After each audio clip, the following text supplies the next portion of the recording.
ಹೊಲದಲ್ಲಿ ಕೆಲಸ ಮಾಡುತ್ತಿದ್ದ ವೃದ್ಧನ ಕಾಲು ಮುರಿದ ಕಾಡಾನೆ. ಚನ್ನಪಟ್ಟಣ ತಾಲೂಕಿನ ವಿರೂಪಾಕ್ಷಪುರ ಹೋಬಳಿ ಸಂತೆ ಮೊಗೇನಹಳ್ಳಿ ಗ್ರಾಮದಲ್ಲಿ ಇಂದು ಬೆಳಗಿನ ಜಾವ ಮಾನವ ಮತ್ತು ಕಾಡಾನೆ ಸಂಘರ್ಷ ಮುಂದುವರೆದು ದುರ್ಘಟನೆಯೊಂದು ಸಂಭವಿಸಿದೆ. ಗ್ರಾಮದ ಕೆರೆಗೆ ಹೋಗುವ ರಸ್ತೆಯಲ್ಲಿರುವ ತಮ್ಮ ಜಮೀನಿಗೆ ಕೆಲಸ ಮಾಡಲು ತೆರಳುತ್ತಿದ್ದ ವೇಳೆ 70 ವರ್ಷದ ನಾರಾಯಣಗೌಡ ಅವರು ಆನೆಯ ದಾಳಿಗೆ ತುತ್ತಾಗಿ ಒಂದು ಕಾಲು ಮುರಿದಿದೆ. ಇಂದು ಬೆಳಿಗ್ಗೆ ಸುಮಾರು 5:30 ವೇಳೆಗೆ ಈ ಘಟನೆ ನಡೆದಿದೆ ಎಂದು ತಿಳಿದುಬಂದಿದೆ. ಆಕಸ್ಮಿಕವಾಗಿ ಎದುರಾದ ಕಾಡಾನೆ ದಾಳಿ ಮಾಡಿದ ಪರಿಣಾಮ ನಾರಾಯಣಗೌಡ ಅವರ ಬಲಗಾಲಿನ ಮೂಳೆ ಮುರಿದಿದ್ದು, ಕೆಳಗೆ ಬಿದ್ದಾಗ ಸೊಂಟದ ಭಾಗಕ್ಕೂ ಗಂಭೀರ ಗಾಯಗಳಾಗಿವೆ. ತಕ್ಷಣ ಗ್ರಾಮಸ್ಥರು ಅವರನ್ನು ರಕ್ಷಿಸಿ ಚನ್ನಪಟ್ಟಣ ಸಾರ್ವಜನಿಕ ಆಸ್ಪತ್ರೆಗೆ ದಾಖಲಿಸಿದ್ದಾರೆ. ಘಟನೆ ತಿಳಿದ ತಕ್ಷಣ ಉಪ ಅರಣ್ಯ ಸಂರಕ್ಷಣಾಧಿಕಾರಿ ರಾಮಕೃಷ್ಣಪ್ಪ, ಸಹಾಯಕ ಅರಣ್ಯ ಸಂರಕ್ಷಣಾಧಿಕಾರಿ ಶ್ರೀಮತಿ ಪುಟ್ಟಮ್ಮ ಹಾಗೂ ಚನ್ನಪಟ್ಟಣ ವಲಯ ಅರಣ್ಯಾಧಿಕಾರಿ ಮಲ್ಲೇಶ್ ಆಸ್ಪತ್ರೆಗೆ ಭೇಟಿ ನೀಡಿದ್ದಾರೆ. ಗಾಯಾಳುವಿನ ಆರೋಗ್ಯ ವಿಚಾರಿಸಿದ್ದಾರೆ.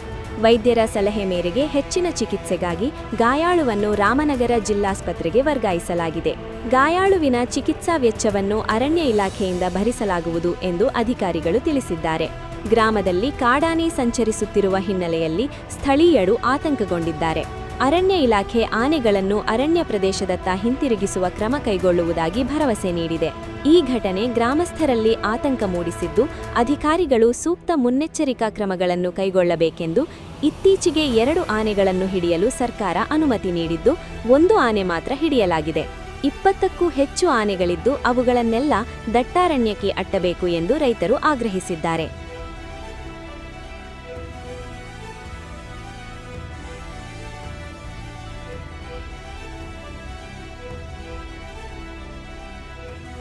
ಎಷ್ಟು ಜನ ಮಕ್ಕಳು?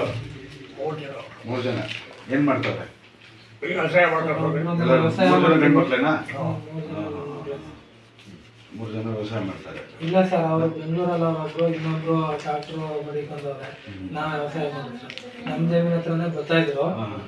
ಬರ್ಬೇಕಾದಾಗ ಸುಮಾರು 5:30 ಈ ಕಡೆ ಎಲ್ಲ ಓಡಾಡ್ತಾರೆ ಜನ. ಈಗ 5 ಗಂಟೆ 6 ಗಂಟೆ ಬರೋಲ್ಲ. ಬಂದಿಲ್ಲ 2 ತಿಂಗಳಾಯ್ತು ಬಂದಿರ್ತಾರೆ. ಡಬ್ಬು ಬಂದು ಆಡೆಗಳು ಒಂಟಿ ಆನೆನೇ ಸರ್. ಒಂಟಿ ಸರ್. ಒಂಟಿ ಆನೆ ಎಲ್ಲ ಬಾಳೆ ಗಿಡ ಎಲ್ಲ ಇದು ಮಾಡಿ ನಾವು ಸುಮಾರು ಒಂದು 15 ದಿನದಲ್ಲಿ ಬಂದಿತ್ತು. ನಮ್ದು ತೆಂಗಿನ ಸೊಸೆ ಬಾಳೆ ಎಲ್ಲ ತುಳಿದು ಇದು ಮಾಡಿತ್ತು ಸರ್. ಕೊಟ್ಟಿರ್ಲಿಲ್ಲ. ಊರಲ್ಲಿ ಯಾರ ಗೋಡ ಕಡೆ ಕೊಡ್ತಾನೆ. ಅದಕ್ಕೆ ಅರ್ಜಿತ್ತು ಹೋಗಿ ಮಾಡಿ ನಿಂದ ಬರ್ತದ. ಹಾಂ ಸರ್. ಹೋಗಿ ಹಾಂ ಸರ್. ಇದೊಂದು ಕೊಡ್ಸಕ್ಕೆ ಹೇಳಿ. ನಿಮ್ದು ಅಕೌಂಟ್ ಆಧಾರ್ ಕಾರ್ಡು ಅಕೌಂಟ್ ಸಂಜೀವನ ಒಂದು 60,000 ರೂಪಾಯಿ ಅಕೌಂಟ್ ಬರ್ತದೆ. ನಿಮ್ಗೆ ನಿಮ್ಮ ಖರ್ಚು ಓಡಾಡಕ್ಕೆ ಇದು ಮಾಡ್ಕೊಳ್ಳಿ. ಮತ್ತೇನಾದರೂ ಬಿ.ಪಿ ಶುಗರ್ ಏನೂ ಇಲ್ಲ. ಇವಾಗಲೂ ನಾವು ಏನೋ ಮಾಡೋಕ್ಕಾಗಲ್ಲ. ಈಗ ಅದೇನು ಮಾಡಕ್ಕೆ ಆಪ್ರೇಟ್ ಮಾಡ್ಬೇಕಾಗತ್ತೆ. ರೆಡಿ ಮಾಡಿಸ್ಬಿಡೋಣ. ರಾಡಿಗೀರು 3 ದಿನ ರಾಡಿಗೀರು ಕೊಡ್ತಾರೆ, ಓಡಾಡ್ಕೋಬೋದು. ನೀವು ಬೇಕಾದ್ರೆ ಆಮೇಲೆ 4 ವರ್ಷದಲ್ಲಿ ಇದು ಮಾಡ್ಬೋದು.